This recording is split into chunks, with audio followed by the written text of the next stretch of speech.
முதல்ல வந்து எனக்கு என்னமோ அவங்களெல்லாம் பார்க்கும்போது இந்த சோஷியல் மீடியா பக்கமே அவங்க இல்லாத மாதிரியும், சோஷியல் மீடியாவே பயன்படுத்தாத மாதிரியும், சமூக வலைத்தளங்கள் எங்களுக்கு மிகப்பெரிய பாதிப்பை உண்டுபடுத்துது அப்படிங்கிற மாதிரி இருக்காங்க. எல்லாரும் இருக்காங்க, எல்லாரும் பார்க்குறாங்க, எல்லாரும் அதில் தான் பயணிக்கிறாங்க, அதில் தான் போஸ்ட் போடுறாங்க, அவங்களுடைய விஷயங்களை அதில் தான் பகிர்ந்துக்கிறாங்க. கரெக்ட், அதான் சொல்றாங்க. இல்ல அவங்க சொல்றது பயன்படுத்தின பிறகு அவங்களுக்கு ஏற்பட்ட ஒரு அனுபவமா நிச்சயம் தான். இருந்தாலும் ஆனா ஒரு நான் என்ன ஒப்பீனியன் ஒரு விஷயம் சொல்ல போறேன் அப்படின்னு சொன்னா, நம்ம மயமாக்கல்ல போயிட்டு இருக்கோம்.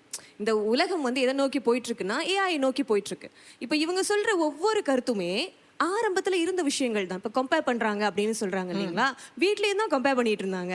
இப்போ ஒருத்தர் வந்து இன்ஃப்ளூயன்சர் ஆகுறாரு, அந்த மாணவர் எனக்கு ரொம்ப பிடிச்சிருக்கு அப்படின்னா, எங்க காலகட்டத்தில் நாங்கள் மருத்துவர், லாயர் அப்படின்னு வரிசையாக தான் சொல்லிட்டு இருந்தோம். அப்போ ஒவ்வொரு காலகட்டத்துக்கு பிறகும் அந்த காலகட்டத்தில் என்ன இருக்கின்றதோ, அவங்க எதுக்குனோட பயணிக்கிறாங்களோ அதை தான் அவங்க பார்ப்பாங்க. இந்த 2K கிட்ஸ்க்கு வந்து நிச்சயமா வந்து பேஜர்னா என்னன்னு தெரியாது, ஃபேக்ஸ்னா என்னன்னு தெரியாது.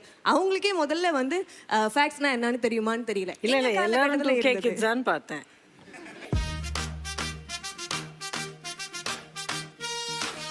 இதனை உங்களுக்காக இணைந்து வழங்குபவர் தாமரை ஜுவல்ஸ். ஸ்டைல் மற்றும் கலாச்சாரத்தை பிரதிபலிக்கும் ஈடு இணையில்லா தங்கம், வைரம் மற்றும் வெள்ளி நகை collection. Thamarai jewels, symphony of elegance.